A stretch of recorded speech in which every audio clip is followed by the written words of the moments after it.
మరి అలాంటి షుగర్ వ్యాధి వచ్చిన వారికి కొంచెం త్వరగా తగ్గాలన్నా, త్వరగా కంట్రోల్లోకి రావాలన్నా, లేని వారికి భవిష్యత్తులో షుగర్ వ్యాధి రాకుండా ఉండాలన్నా, మరి ఈ బెనిఫిట్ ఇద్దరికీ కలగాలంటే బెస్ట్ వెజిటబుల్ కాకరకాయ.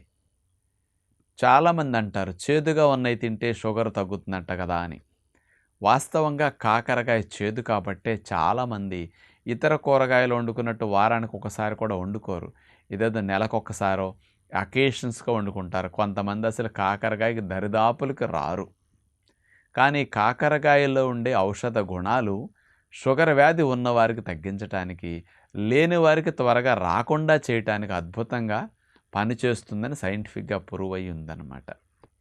మరి కాకరకాయలో ఉండే కెమికల్ కాంపౌండ్స్ ఏమిటి షుగర్ వారికి హెల్ప్ చేసేది?